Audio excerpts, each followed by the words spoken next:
microphone doesn't work. Now it does. Oh, that's good. Excellent. Just in time. Okay. So, well, after panicking for several weeks about the fire brigade kicking us out of this place because we are too many, I say we are too few, so I hope that more people will come. But I can happily announce that everybody who wanted to be here could be admitted today.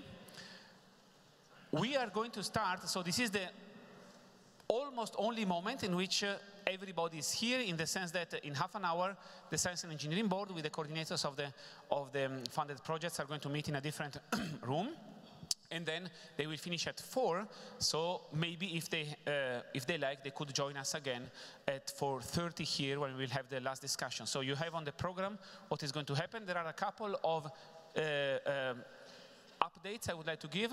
One is that at 2 p.m., even though maybe we don't know how the breakout discussion in groups will go on, possibly also after lunch for part of the time, but please come all here to congregate at 2 to receive Professor Zahlinger's blessing, because he is going to come and address us as president of this academy, welcoming us, but this morning, unfortunately, he cannot, so at 2, we will all be here to get his blessing. And this is the first thing I wanted to say. The second thing I wanted to say is that we had Markus and myself and Jürgen Mlinek. Yesterday night, we had a conversation with Thomas Kordas from the Commission, and also with Christian Trefzger and Dagmar Flöck, and they told us their expectations from the day. So one thing which I think is nice, that they said they would like to hear from us, is can the community indicate throughout all the discussions what are the missing topics? What should we look for?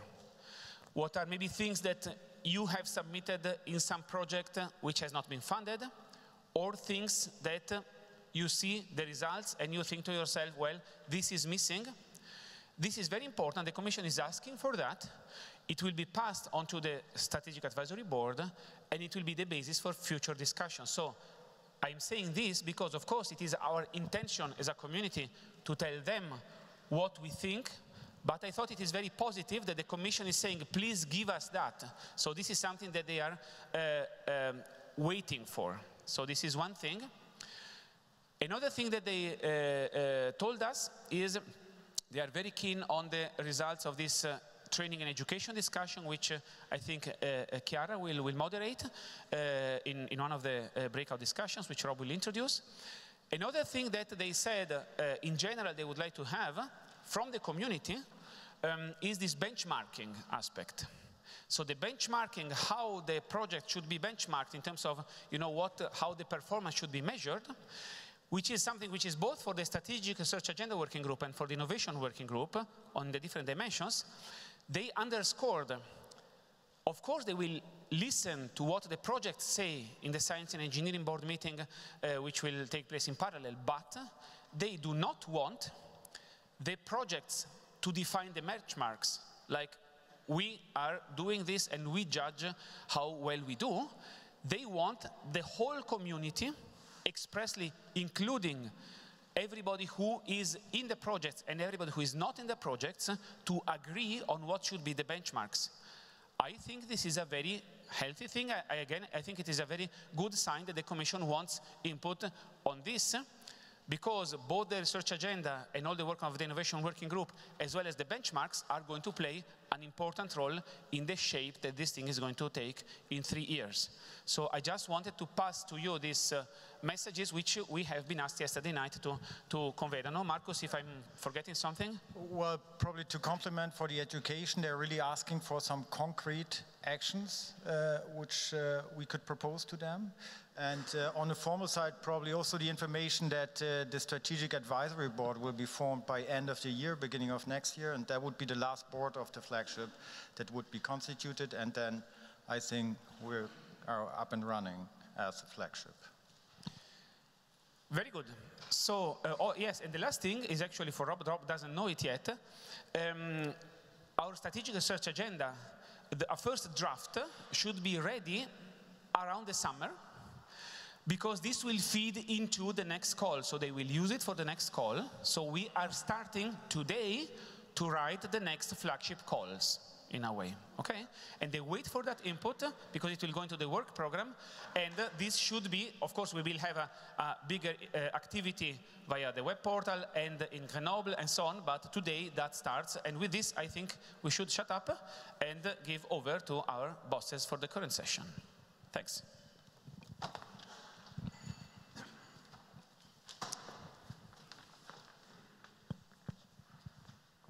So I'm not sure I have time to actually do this now that I found out I've got to write a strategic research agenda in the next, how much time have we got before summer actually starts? So my name's Rob Theo, I'm from the University of Geneva. I'll be organising part of what we call the Strategic Research Agenda Working Group. And today the goal is to really sort of start and meet the working groups that we have within the project. And we actually have a few at the moment. The Strategic Research Agenda is what I'll be looking after. Thierry Deboucher will be looking after the innovation. And we also have a couple of other work groups on education and training, which we're in discussion as to whether that's a work group. That may be part of this afternoon's discussion, and gender equality. And these are sort of just getting started. So today we're sort of going to focus on the other two, and these will be part of both the QSA and the subsequent QFLAG projects.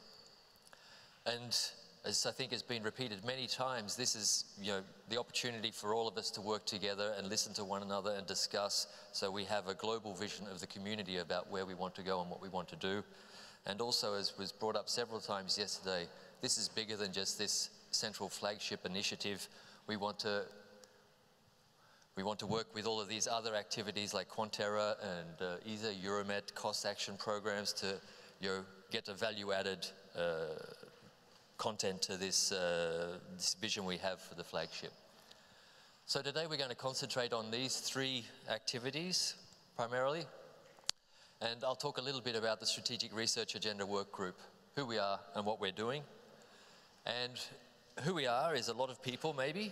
We're around 50 people now, and we're addressing the different areas of communication, computation, simulation, sensing metrology, and this basic science context that's underpinning all of this.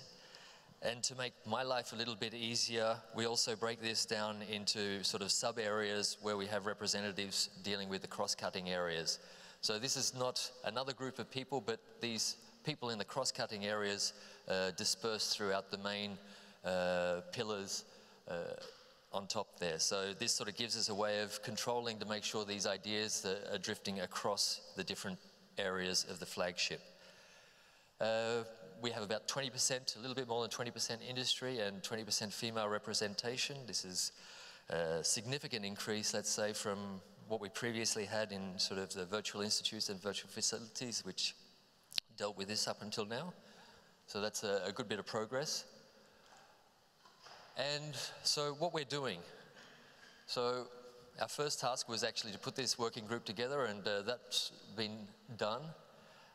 Continue what we've been doing up until now with this idea of being open and transparent with you, with the Commission, with all of the stakeholders involved in these discussions. And as you just heard, we have to write this SRA, maybe a little bit quicker than what I'd hoped, but that's something we have to do. And as Tommaso said as well, this benchmarking criteria is something that's really critical for this whole process. So that's what we need to do with your help. And as I said, connecting to these other programs, you know, to identify synergies to really get added value to all of the work going on in Europe in quantum technologies. So that's what we're doing.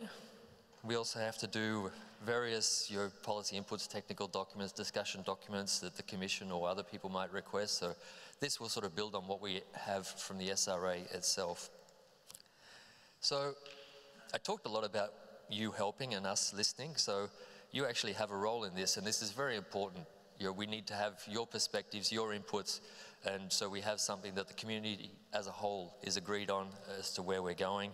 And today, and events like today, play an important part in that. And we're in the process of working out how to do this the best way to have consultation. After today, we'll provide a summary of the outcomes of this event. We will probably put them on the qt.eu website. But between now and sometime in the near future, we're working out a platform where we can actually have online consultation so you can contribute to this discussion more readily, and for those that aren't here today can contribute. And the next time we will have such an opportunity to discuss will be in Grenoble, so this is just a quick advertisement for the first flagship conference, if you like, in the 18th to 22nd of February next year. So with that, I'll just quickly explain the plan before I hand over to Thierry. So as you see, we've sort of broken it up into a couple of different rooms. We're in the Festsaal and the Sitzungssaal. We're going to break out into computation here. Communication will be across the hall. We have about an hour and 15 minutes discussion for this. Then we'll break up. Please keep to the time and talk about sensing metrology here and the simulation discussion over there. There will be a brief coffee break downstairs, and then we'll come back here for a bit of a discussion on these cross-cutting and basic science activities that we need to sort of plan. There will also be a discussion downstairs on space. This is the cost program QT in space that the Commission is really curious to see how, again, we can reach out and find the synergies with these other programs. So you have the option of going there. I would just say here we have plenty of room in the room across the hall, the Sitzungssaal. We have maybe 80 or so places, so please give priority to those that are really motivated to talk about the communication or the simulation. And with that, I think I just want to emphasize something for these discussions. We don't have a lot of time today. So we really need to look at where we are, where we're going in this 3 to 6, 10 years time scale. And one thing that's important I keep coming back to is this cross-cutting and basic science, or scientific and technological resources is the name that's getting discussed about this, is how these contribute to these different application areas, how these can help us achieve the goals of the flagship. The cross-cutting, then we'll have a discussion after the coffee break, and that's dealing again with these issues, but what is the added value they bring to this discussion? So why are they there? Why are they not just purely embedded in these different application areas? And then, as I said, the space, quantum technologies in space cost program, we'll have a discussion downstairs. Focus on these questions, be brief, we don't have a lot of time. We want to hear all of your ideas, and with that I'll hand over to Thierry and he can talk to us about innovation. So, okay, thank you, Rob, for introducing these working groups. So, hello everybody, I'm Thierry Debucher from Thales Company, and as a member of industry, I'm in charge of the work package on innovation in the QSA. Okay. So, work package on innovation, so innovation working group, what is it about? Well, the main idea is to improve the connections between academy and industry, as the flagship is dedicated to applications. It's important to foster this transfer from the research of academy to industry for exploitation. And this, of course, requires that there is a strong link between both academy and industry. So this is the main objective of our working group. So the composition of this working group, there are several members and a good balance between academic, industry, research organizations, SMEs, and venture capitalist groups. The group has been settled on propositions from the QCN representatives. It has started working in July. And in this group, we have defined 5 tasks, which are first, connect with the existing trade and professional associations. This has already been mentioned by Rob. And for example, we had contact with the Euromet group after the meeting in Oberkochen in April. We also have another task is to promote workshops and sessions which have sessions devoted to applications. And one example is the workshop between Europe and Japan that has been organized in September in Paris in order to strengthen the links between Japan and Europe on quantum technologies. Another task is to connect the big industries, the SMEs, the venture capital, in order to better transfer and develop the applications of quantum technology. So this is the third task. The fourth task is to connect the technology platforms across Europe and importantly to facilitate the access to this platform for the companies and in particular the SMEs. And there are a few platforms which are mentioned here with which we are already in contact or which are involved in the working group.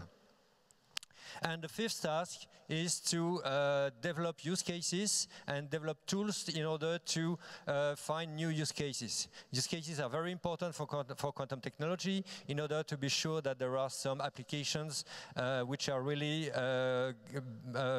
which are better than what can be done with classical physics. So, what have we done so far? The recent activities of the group, so it started only in July, but we had several teleconferences within the group in order to start working. We have mainly gathered information. We have a list of venture capital companies. We have a list of workshops which involve applications of quantum technology, and we are updating this list on a continuous basis. We have, as I mentioned previously, we have contributed to organize a conference, workshop between European and Japan researchers in September. We have attended several big conferences like ESOF in Toulouse in July, and we have participated to several workshops where we have promoted quantum technologies, the conference ACAD in Aachen in May, and the quantum industry workshop in Zurich in October, the beginning of October. Okay, so this is what we have done so far. Well, the working group members, so the list is here, and there is a good balance between industry on the left and academic representatives on the right.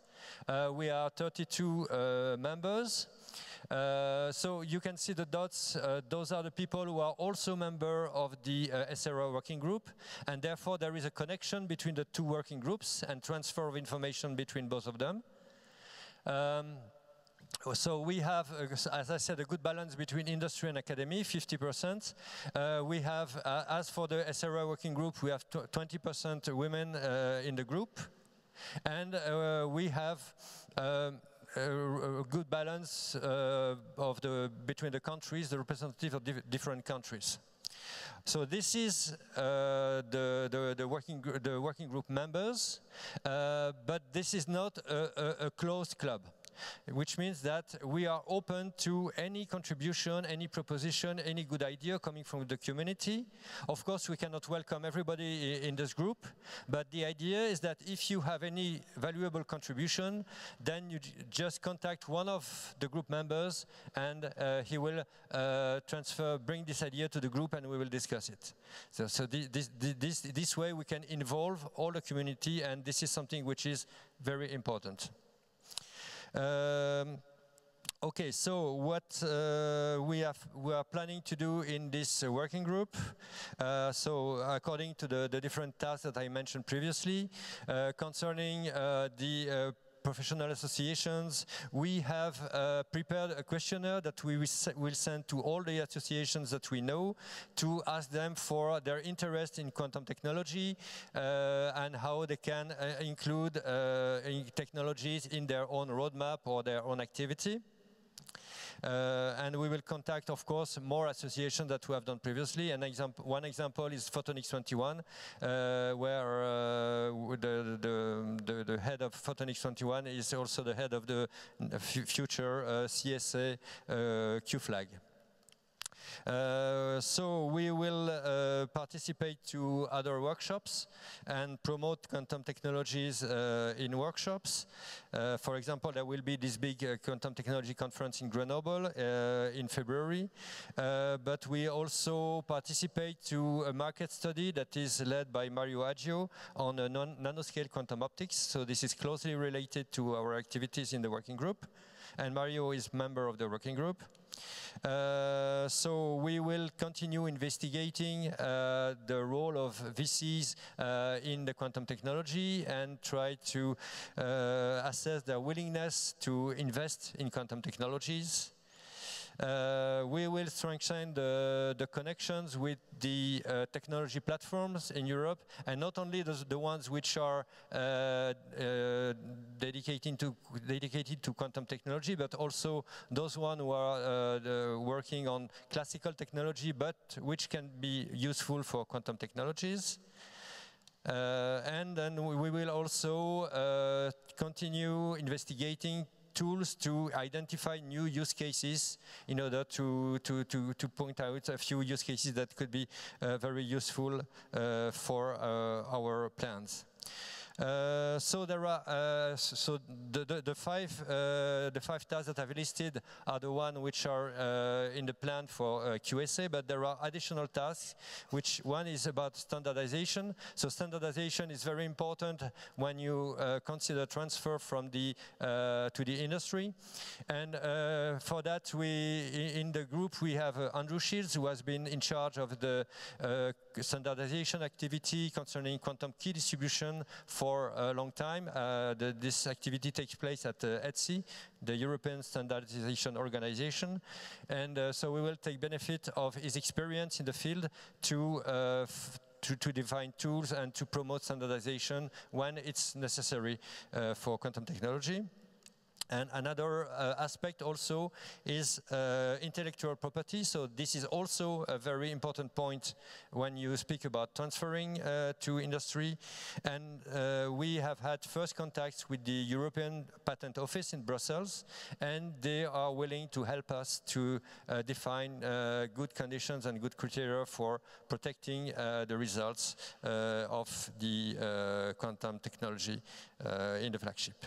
So, and for this, I will finish my presentation here. So I have to mention that there is a session about innovation, as Rob has mentioned previously, at 2 o'clock, so after the blessing of Anton Zeilinger. And the idea of this session is that all the community gives its input. The floor is up to you to give us all your ideas, your comments, or criticisms, or everything you have in mind concerning innovation, what we've done and what we're going to do. And so we will ask you to be brief and to go directly to the point, because we only have 1 hour and we have many tasks to address.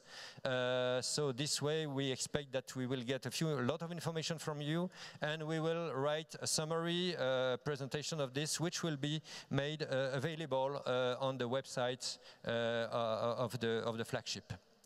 And so I'm done with my presentation. I will go back to the agenda, which is here. Okay. So so that you can have a global overview of the agenda, and so this is for the program for today, which is quite big and busy. Okay, so thank you very much.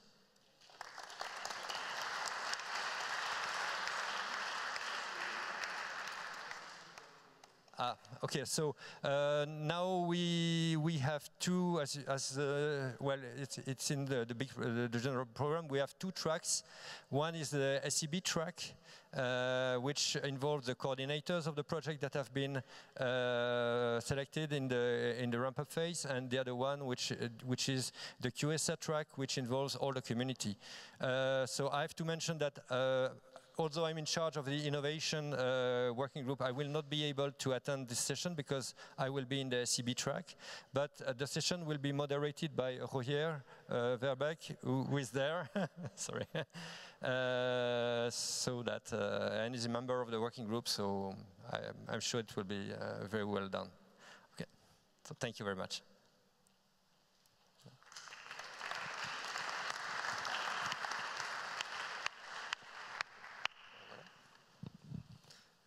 So you have the permission to move and go to the rooms of your desire.